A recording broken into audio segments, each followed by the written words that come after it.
I kind of get really involved in having that finished, and my main thought is it's like I just got to stay alive long enough to get this painting finished, and then everything will be all right.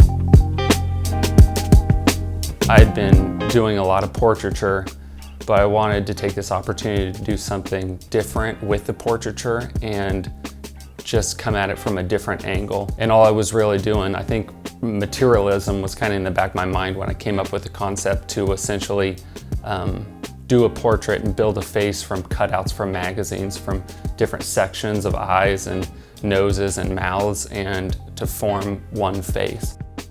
The trompe l'oeil kind of style plays into what the concepts I'm painting, because it is about deception, which that style of painting is also about deception. It's about fooling the eye, and consumerism and advertising is doing just that. So I think the idea and the style and everything that goes into a piece should all kind of reflect the overarching meaning, and it makes it more powerful piece. The story just becomes deeper and better. The realism, that kind of, as far as making things look real enough for, that essentially is the trompe l'oeil. That style is, it means to fool the eye, and that's just what advertising is doing. It's fooling us into believing that we need something that we don't need. And I don't think every concept that I've done fully goes into that, but that's where it all stems from. I had a bunch of glamour magazines and 17 magazines that I found in a bathroom, and I just started going through those and just seeing different things that popped out as far as I might be able to use that, I could use that.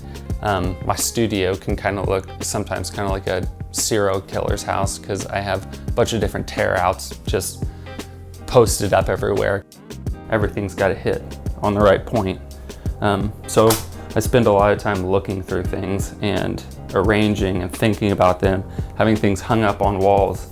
But yeah, it's also having a bank of, I guess, a bank of pieces to start to work with. And I have myself lots of piles of eyes, because you can never go wrong with eyes. So that's one that I always keep collecting, tearing out eyes. It's kind of fun and interesting to just build something out of different components.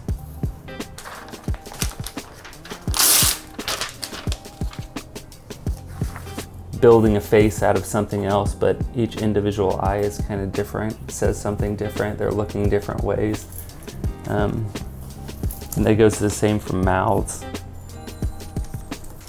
Without all the writing and without the context of where it's at, it seems strange, some shots. Why are you sitting naked on a table? It's like, this doesn't even look natural at all. Not everything comes like right away, but I think it's all about patience in the idea of painting something and letting an idea come to you. Because everything, I feel like, needs to have a point. You want to be able to dig into it. You want to walk past that piece and find something new else about it.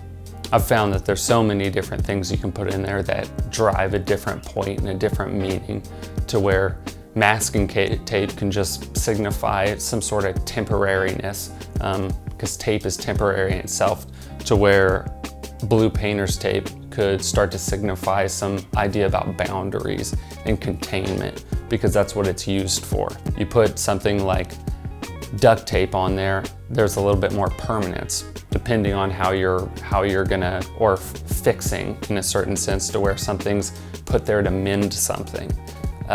Every material can build on an idea, and all those different pieces in the piece should work together really well to drive that point home. There's a difference between making something look real to the viewer and just trying to reproduce something. And I think that's an important distinction in this series. I still have a lot of concepts that I want to build and a lot of things that I'm bouncing around in my head. And I just feel like it's just most important to put that down in the most interesting way possible, and that feels good for now.